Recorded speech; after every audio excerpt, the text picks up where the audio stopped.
Welcome to Healthy, Sexy Nutrition with me, Michelle Fox, culinary nutritionist, health coach, and your host for this podcast. I teach busy professionals how to get more nutrition in their bodies and how to have more fun in their home kitchens. If you struggle with consistency, or sometimes forget to make your needs a priority, or you avoid planning your meals, you, my friend, are in the right place. Join me each week for inspiration to increase your energy, discover new recipes, manage your hormonal woes, and so much more. You are a busy professional, but that does not mean your nutrition should suffer. You deserve to live in a body and have a life that you love. So let's dig in.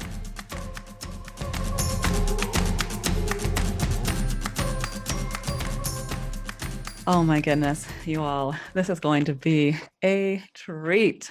I am so excited and also a little protective because this is my friend, but excited that I do get to share my friend with you, my community. I will tell you, her name is Gemma Wilkinson, and she is a transition and transformation coach at A Different Choice.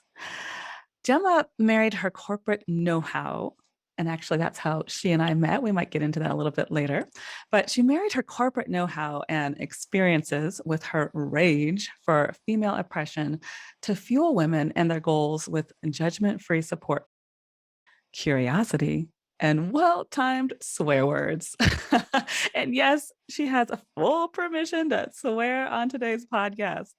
Realizing that half of her life was spent prioritizing corporate agendas over herself, Gemma resigned both her life and her job to begin the work of reconnecting with herself.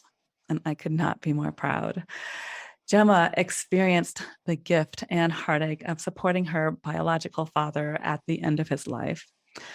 Also, multiple personal experiences with cancer, the death of her identity, and the childlike wonder of finding herself again. I'm so grateful to be witness to this journey. Gemma is a certified professional coach with IPEC and an associate certified coach with the ICF. Gemma gives a shit about how women talk to themselves. You're going to hear about that in a moment. She gets fired up by the harmful, quote unquote, truths that women are taught, and she's driven to create safe and dedicated spaces for women to discover, to give voice to, and to embody whatever the hell they choose.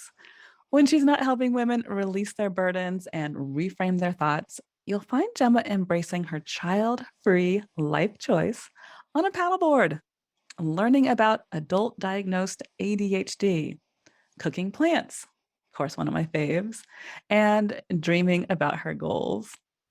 Gemma, welcome. Thank you so much for being here today. How are you? I'm wonderful, Michelle. Thank you so much for having me. Just listening to you read the bio, your voice is so soothing. And thank you so much for pouring so much love. Oh my goodness, my pleasure. And thank you for always pouring so much love into me. I know you've heard me say it, but I also want to share with my community that no joke, Gemma is the one that I go to when I start to feel like I'm losing my center. I give her a call and she often just simplifies maybe what I might call drama, but she gets to the point and then I always feel so much clearer afterwards. So I think that's been part of who you've been since I've known you, which is, I don't know. Do you remember? Has it been like 8, 10 years since we've known each other? Maybe longer? Maybe 10-ish. I think you're right. I think you're right. Cause I remember I met you when I was working, what were they called? Oh, EKSNH. I remember I had Mhm. recently started at EKSNH, and I don't know if you want to mention where you are working, but I um, was working for a major call center BPO called, at the time, we might have been Alpine Access or we okay. might have been Sykes at that time. Oh, you were Sykes. That's what it was. Mhm. Yes. And I just remember there was something about you. We were both working as executive assistants. And so Mhm, supporting some high powered dudes. But every time we would mhm. talk to each other, I'm like, there's something about this woman. Like, she gets me. Like, you ask the questions. You ask the questions that matter. You ask the questions that get to the heart of things. So has that always been a part of who you are? And or do you think you refine some of those skills by getting your coaching certifications? I remember, 15, more 20, 25 years ago, I remember being with a very close friend back on the East Coast. And we were at, she was throwing a party, I think maybe for a family member or her partner, I'm not sure. And I used to ask questions of other people to deflect from anybody asking me about me. And I Uh-huh. used to ask them so much, um, rapid fire, that they would go back to my friend and be like, wow, she asks a lot of questions. So then over time, um, I stopped asking questions. And when I realized I stopped, um, there was a middle ground that I wasn't paying attention to. And so, yes, through coach training, that definitely brought it back up, back around for me. I love that. And when you say it that way, like I'm hearing the inflection in your voice. So are you saying that Mm. more in a more positive light, that those questions are more out of curiosity or Correct. okay, Absolutely. okay. It's more out of a deep caring for whomever it is I'm connecting with. I want to know. I want to know. I I love help, I that. care, but mostly I want you to know. So if my questions can be used as a tool or a mechanism for you to get your answer, great. And if you want to ask about me, great. And that's another thing I love about you. I think right before we hit record and I asked you how you were doing and you told me the truth, which you always Mhm, tell me the truth, which I have to say, I so love and admire that about you because I don't get that from a lot of people. I think often, especially as women, we're taught to say, mhm. I'm fine, everything's okay. And to your point, asking Right. questions about the other people.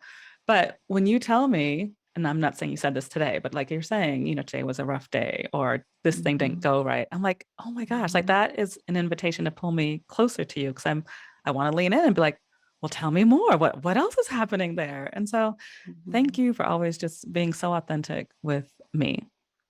You're welcome. It's not always roses and unicorn glitter, and that's Amen. real. Amen. I wanted to ask you in particular, because right now I'm with a coaching group. We have about Mhm, 130 people in the circle, and it's been mhm, amazing to watch their mhm. progress. We're a little past the halfway mark, so a little past two Wow, weeks. it's a And I will large say, group. oh my Wow. goodness. Yes.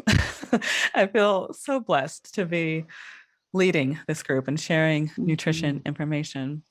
And the only reason I bring that up is I see certain students are like, I got this, let's go. And they're implementing all of the things that I present to them.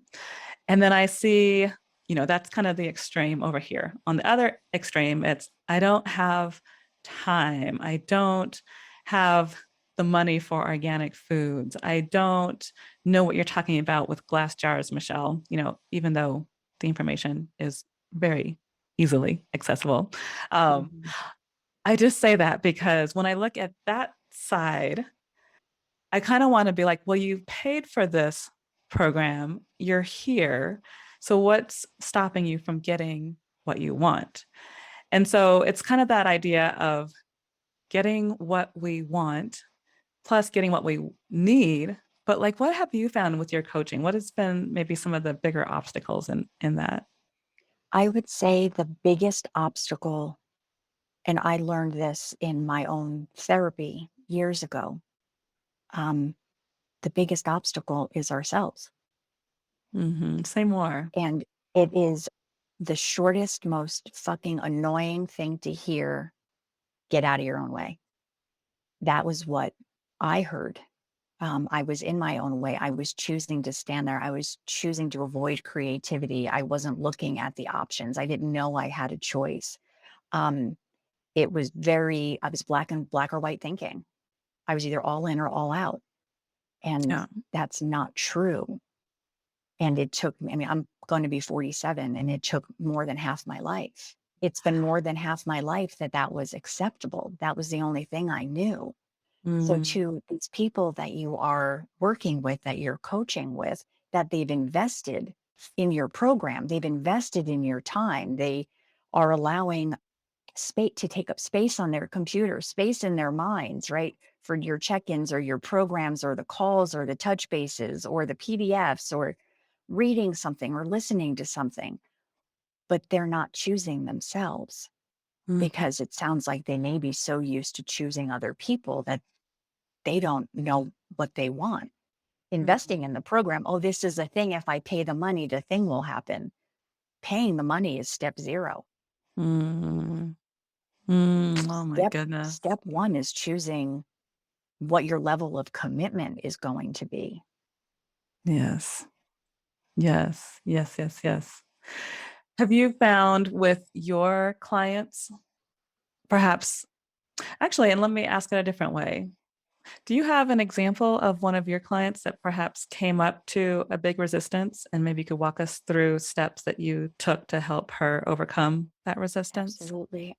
I work with women, and I had a client, I believe it was the beginning of last year. She was a entrepreneur. She has her own small business. She was 3 years in, married, 2 children, amazing human being. There was so much in her life that wasn't going according to what she said she wanted to accomplish. The steps to getting there, again, step zero, slow down. Step zero is almost always in that space of tremendous overwhelm. There's so much that I want to be different, but there are so many responsibilities and obligations to others that I'm no longer a priority. So, in slowing down and seeking support outside of family, outside of your friend circle, seeking support that does not have a stake in your choice or the outcome, to have really honest conversations about what's getting in your way. If you are prioritizing other people, I'm obviously not going to go into her story anymore or her steps or her. I will share her outcome is remarkable. Her Mhm. outcome was remarkable when she slowed down and we identified what she needed to happen in order to slow down. When we were able to identify um, when and how she best responded to being called on her own bullshit. Um, and she really transitioned into showing up for herself. So instead of being in her own way, she was like, fuck that shit. I'm done. Done. Yes. And Got she fist in the just, air for that one. yeah, and she just, Mm, and it was stunning. So back to the steps though, in general, it's slowing down, it's realizing what needs to happen. What's your leverage? What needs to happen and why? Is it money? Is it your children's health? Is it affirmation, like self-affirmations in the morning? Is it transitioning from coffee to tea? Like slowing down long enough to have conversation. It doesn't always have to be about past trauma. It doesn't always have to be about tremendous money woes. Sometimes it's how are you spending the time in your car? mm, mm. I What do love you that. do when you open your eyes first thing in the morning? When was the last time you've had success doing fill in the blank? Well, let's talk about why that worked. How can we Mm, use those tactics to get this new goal? And you talk and you talk and you share and you breathe and you slow down and you ask for support when you need it. mm. Oh, that I find is the hardest one. Like even me, I see myself as a health coach, and that's exactly what I would tell what I do tell Mhm, to clients mhm, is there's no shame in asking for support. mhm, And yet me, Miss Hardhead sometimes, Miss Independent. I'm like, I got this. I got this. I've already read the books. I have, the coaching friends. I've got plenty of friends who are in the mental health industry. Like, I've got Mhm. this until I'm like flat on my ass. And then I'm like, oh, wait, yeah, maybe I don't got this. In fact, this past week, I don't mind sharing. I've been using the word messy. Like it's just been messy in my world. Mhm. Like I started off in my garden sharing a story how the garden's messy, which I so love that I have Mother Nature to show me that, perhaps this is just the time to be messy. The leaves are falling off and things are drying out. 'Cause it's time for the garden to go to sleep. And so I'm like, huh, that probably means it's time Mm. for me to slow down as well. So as I'm hearing you say, maybe it's time to slow down. I'm like, I'm hearing the words and now like how do I do that? How do I put that into practice? um, so That's yeah. that's so interesting because as women, that's not what we're I mean, or not even women, but as society as our whole, it's productivity. Oh, Produce, yes. produce, do things. You have 24 hours in a day. You can get the most out of 18. What? Right. The shame that I feel now when I spend too much time on Hulu. mm. Well, and I you even don't just used have, the word. I'm going to interrupt but I want you to yeah, continue. You said too much time. So even that sounds like a judgment that you're judging yourself absolutely, as too much time on absolutely. It's Hulu. self right. But it's like I could be more product. I could do the thing. And there is a somebody that I follow on social media. Her name is Simone Grace Soul. And I'm happy to share her Instagram link with you. Maybe you can put it in show notes or Yeah, however the hell this works. Um, she just did it's wrapped up last night, something called a shame clinic. And I'm it's, intrigued. yes, it is, it's about how we tend to shame ourselves. And just Mm, like you, having a lot of coaches in my circle, I have a lot of therapists in my friend circle that I'm very lucky to have. I have my own therapist that I pay. Um, so I have a lot of time to pour into my own insights into what I do and why and how it serves me. The Hulu, though, for just recently over the summer, I got to thinking about how I spend too much, like you called out, too much time, too many hours streaming and looking at it as numbing out. And I mm, had a one of my closest friends asked a question that sat with me, but it didn't resonate at the time. It didn't land. It was with me. It stayed with me, but it didn't. I wasn't able to embody it. And it was about, well, why do you call it numbing out? Well, what do you get from it? And through this Simone's shame clinic with, I don't think I'm going to mispronounce, but David Bedrick, learning that I get something from allowing my brain to turn off. I mean, absolutely. I don't have a life partner. I don't have children by choice. So it's a lot of, and I enjoy being by myself, and my brain still needs something. And if I don't want to pick up a book and I want to write, excuse me, I want to watch a show or I want to laugh, or there's no shame in what it is that takes our time. There's no shame in the mess or the mud. Mm, mm. It's like we get to tell ourselves that we are giving ourselves what it is we need. Preach. Preach. I love that. I also, speaking of coaches, Kate Northrup is one of my coaches, Mhm, and she talks a mhm, lot about the fertile void. And so mhm, that feels like it's a nice mhm. overlap for what you're talking about that, Yes. yes, you may be on the couch watching Hulu, but you're still being fed. Like that's a fertile time that you're giving your body rest and perhaps your mind rest as well.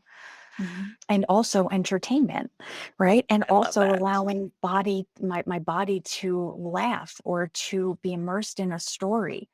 I don't have to Mm, learn American history in a book that is as thick as my head in order to be entertained or challenged or, productive. oh, I I get to love that. define what productive is. There's something even about the word productive that feels a little bit like nails on a chalkboard to me. Mhm, And maybe it mhm, is because it is so much a part of the patriarchy. And I find that Mm. the older I get, the more I'm very clear that I came here in a feminine body. I embrace the divine feminine. And the divine feminine, what I'm learning, and I'm learning more and more every day, but we're circular, we're soft, we're round. We take time to rest, we take time to breathe, we take time to play and laugh, as you mentioned. And so when I hear productivity, like my spine straightens and it's like, oh, I think about my grandfather who was in the army and it's like, what are you doing? You're not allowed to sit around. If you're going to be in my house, you're going to be pulling weeds or cleaning the toilets or cooking dinner, like produce, produce, produce. And so, Rib uh, juice. yes. So I so Mhm, love that you brought that up, including the black and white thinking. I wonder if that's mhm. part of the patriarchy as well. Absolutely. It's also like, as you mentioned, the divine feminine, it's also a very masculine way. It's a very Yeah. masculine approach to living life. And the circular part is the in between. You say Mm. that the divine feminine, like very round, very soft, very cyclical, right? Flowing in, flowing out. Mastin Kipp gives a great analogy, the difference between masculine and feminine. The masculine is a water bottle and the feminine is the water inside. I just got goosebumps thinking about Yeah. that. I Yeah, love that. it's a great analogy for people who want to step into understanding that masculine and feminine has nothing to do with male or female gender identity. It's something completely different. It also speaks to the yin and yang to me, meaning we Mhm, need both. Like by no mhm, means am I railing against masculine energy. I love the mhm, masculine energy that I carry and that I witness, and mhm. I'm loving the feminine energy that I'm trying to embody more. But I I love felt that you like just said that I carry and that I witness because we both, right? We both, you and I, all genders have all kinds of masculine and feminine energies intertwined in their beings. And it could change in 10-minute increments. Back to right. the we get to decide, we Mm, get to choose. mm, I love that. So speaking of decision, I want to go back a few steps when we were talking about support. Mm, Talk about intentional support because I mhm, feel like, especially women in this age, and most of my community, we tend to be women between 45 and 55 years old. A lot of us are carrying the responsibilities of work or a business or children or a spouse or a pet. And we hear the message, just ask for support, or even, as friends. I feel like most of my friends know that they can come to me, but there's a difference between knowing you can come to me and then actually coming to me and saying, hey, Michelle, this is happening in my marriage, or I'm frustrated about my child. And that might come up in conversations, but when I think of you, I think of the word intentional. I think of a lot of other words like authenticity and caring, but just for this question, intentional support, like what does that look like? How can people actually tap into that? I'm going to counter that question with another question. Can Okay. you share with me women, either yourself or in your personal circle or in the sphere in terms of your coaching business? Who do they lean on for support? Hmm. Let me think of somebody in particular so I don't give away too many details, but I can also Mm, keep it authentic. Um, okay, I've got a friend in mind. So she actually does have a therapist. So yes, so she does lean on her therapist, and then she mhm, has a support group for the thing that she's working out right mhm, now. And mhm, then I know that when we get together, she'll lay things out. It feels very mhm, authentic. I believe that she's mhm, sharing her whole heart. mhm, Um, but I also know that she shared like in the moment is when she could use more support, specifically around food, like when she's going to mhm. grab that cookie. Right, right, right. Like she ends up grabbing the cookie, but then she beats herself up because she knows that's harming her long-term goals of the body that she Mhm, wants to be living in. And so mhm. maybe that's the intentional piece. Like how could she either ask for help, or how could I as a friend offer that help to That's a great question. So There's back to the question that I countered with, a lot of women that I have interactions with will lean on family, Mm, will lean on their closest friends, okay. will lean on a partner, Mhm. maybe will lean on adult or not so adult children. Intentional support, as I define it, or coworkers, right? I guess is another one.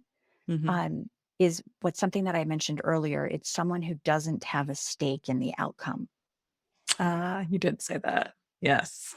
someone who won't project their fears onto your dreams. Mm. Oh, that's huge right there. And that's a very important aspect for sensitive individuals or highly sensitive individuals who may allow themselves to be paralyzed by other people's emotions. And then I also consider intentional support as dedicated, sober, and specific you time. Mm. So Say it's more not about about the like we sober piece. when so I'm a coach. We've talked about I'm a coach. I do whole life coaching programs for women specifically to help them through transition and transformation in their lives as they define it. Women that I support, I've heard, and I even experienced this in my life before I became sober over a year ago. You all get around and you're around about a bottle of wine or 3 bottles of wine and you're drinking and you're shooting the shit. And that's supposed to be your connection time, Mhm. right? I'm going to go hang out with my girlfriends. And this is what we're going to do. And we're going to drink and we're going to eat and we're going to watch a movie, right? Whatever the thing is, we're going to connect over a charcuterie board, right? Whatever it is. Mhm. Alcohol takes us away from ourselves. Mhm. So in a coaching container, it is dedicated client time. It is what are you bringing to the table? It's not my agenda. It's not how I'm going to get you from A to B. My job is to sit here and help you be creative, help you be curious, to ask Mhm. you questions that slow you down long enough to think. I mean, and right, wine does slow us down, right? But it slows us down and then we get distracted with other things. Flirting at the bar. Your girlfriend needs to talk about her marriage, right? A kid comes in screaming and needs attention. If you're at a girlfriend's house or doing a round robin on the couch, the sober component comes in when you can do a round robin. And I just had the gift of having some girlfriends. We did this last weekend. Um, Sit on a couch, just sober, hot cups of tea in our hand, and okay, what's going on with you? What's going on? What do you need? Where are you? How can we love you? How can we support you? And I that's like intentional that. support. Or it's a therapist, like you mentioned in your example of your one client, seeking a therapist who's again not interested in the outcome. There's no financial tie to the out. So it's like a disinterested third party Yep. and dedicated you time.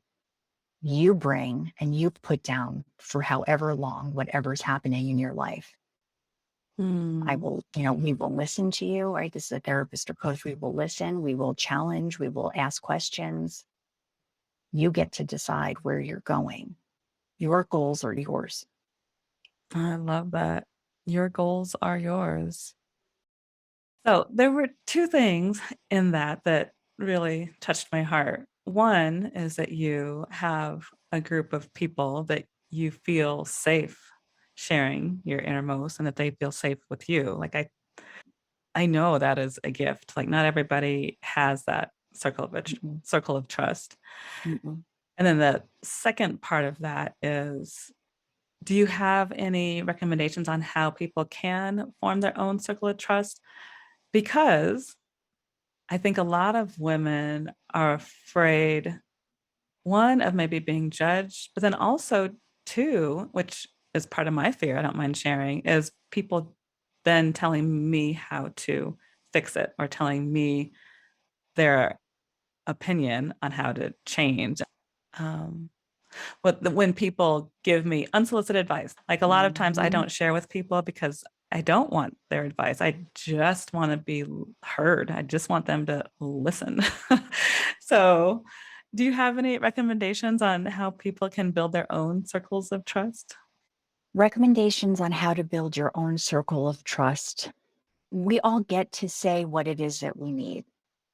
We all get to say, hey, I'm looking for three other women who we have this in common or not, um, need this or don't need this. So it could be have family or not, have children or not, have a partner or not. So it's getting clear on what it is you want from your circle. When you've identified if you're seeking commonalities or not, making a list of the top 10 women in your life and go through list of coworkers. Go through your list of the people that you chat with the most on social media, that you connect with on Facebook, if that's your jam. Go through the list of people that you spend time with. Look at your cell phone and go to your text messages. Who are the top 15 people that you've exchanged a message with? Mm, Write those names down and then filter them through the commonalities and filter it through people that you would be feel safe being vulnerable with. mm. Start there. I love that. And Looking then at your own when circle. it, yeah, create your circle. If it Hmm. doesn't exist, create it. Yes, that's more It empowering. Yes. doesn't have to be from college or from high school or who was in your neighborhood growing up when you were a kid. Fuck that. Create it. Um, and forgive me. What was the second question? No, that was beautiful. How to create our own circles of trust. And Oh, then also the not giving advice, unsolicited advice. um, I that is a mechanism of those of us who are deeply embedded in the people pleasing mode of existing. Mm, Um, I used to live there full hmm. time. Sometimes I witness myself and not in the moment, sadly, after the fact, reflecting, I was like, "Oh, I did the thing. Oh, damn it." Um, so be patient with yourself if you step back into that mode. It's okay for either us to come to a conversation with, um let's role play here for a second. Yeah. Michelle, I Yes. have a thing going on with my mom. Mm, I would like to share it with somebody who, I know who can compassionately receive my words. I'm not looking for advice. I'm not looking to be rescued. I'm not looking to be fixed. I need to be heard. Do mm. you have like 20, 25 minutes for me? Absolutely. I would love to listen. Like that is the asking for what we need. If you're on the receiving end and somebody comes to us with, "Oh my god, my husband's a fucking right, whatever the thing is, and it's loaded and the energy behind it and it's emotional and it's triggering, whatever it is, asking, "Do you want me to use my ears or my hands?" Oh, that is so Gemma. I love that. I love And that. I've heard that said by somebody else, and I sadly, I cannot remember who it was. The words that I used to say is, do you want advice or do you want to be heard? Do you want thoughts or do you want to be heard? Mm, I still want to be a safe container. I still want to show up and support the people in my life who feel comfortable enough to come talk to me. hmm. And I never want to shut them down with unsolicited advice. Right. So tell me what you need. Hmm. That is so compassionate. And I also, just as a side note, feel so blessed that I have you in my corner because I know that that answer can go all the ways. I think you would be there to listen. You would be there to bury the bodies with me if necessary. You Mhm. I will bring when a we shovel have and gloves. Yep. I've got Gemma in my corner, and I just could not be more grateful for you Mhm. and for our friendship. Oh my goodness. Thank you for this. So, just to I feel the same recap, way. for my friends who might be feeling stuck in their worlds right now, whether it's stuck with their nutritional choices or stuck with their friendship choices, what I got from this conversation is one, ask the questions. Maybe some of us just need to be asking better questions. Number two, slow down. Like give yourself a moment to just consider your options and consider Mm, making some changes. Number mhm, three, intentional support. Find that intentional support, whether it is a coach like Gemma, whether it is a therapist, whether it mhm. is a friend that you can create those intentional support circles with. And then lastly, to just be patient with yourself, that this is our lives and we get to show up and we get to choose what we want. Did I miss any of the points? Because you can see Mhm. I took You copious did. No, notes. good job. Good job. You were You know, dropping the gems. the thing that just popped up about like this is your life, Yes. medical professionals get to say, I have a practice. Coaches say, I have a coaching practice. Mhm. Like, why the fuck at 47 can't I practice my life? Hmm. Try. The only person that you have to look in the mirror at the end of the night and be content with is you. Own yourself and your choices. You're fucking worth it. Mm. As Oprah would say, that is a tweetable moment. You are fucking worth it. Mhm. Well, thank you, my friend. So, should my community want more of your juicy Gemma gems, where can we find you? I'm on Instagram, Gemma Wilkinson, ACC. And also you can visit my website at a different choice.life, LIFE. I love that. Well, thank you so much for being my friend, and thank you for showing up for the community today. I so appreciate you. Thank you for the continued honest conversations and the insights that you bring into our friendship and into all of the women and the humans in your community. Thank you, Michelle. Thanks so much for listening to Healthy, Sexy Nutrition. Have you been driving, doing laundry, or walking around the neighborhood? Sweet. I've got show notes on my podcast page at michellefox.com. Click over there when you are ready. On the page, you will find resources to support what you just learned on today's show. And you can grab some health supportive freebies as well. If you enjoyed this episode, please share a review on whichever podcast platform you are listening on. It will help us with our mission to build healthier communities, and your support would mean the world to me. If you have feedback on how we can improve, then of course, send an email to hello@michellefox.com and let us know. Big love from your favorite culinary nutritionist and health coach. Until next week, keep showing up for yourself and know that you and your health matter. You deserve to live in a body and have a life that you love.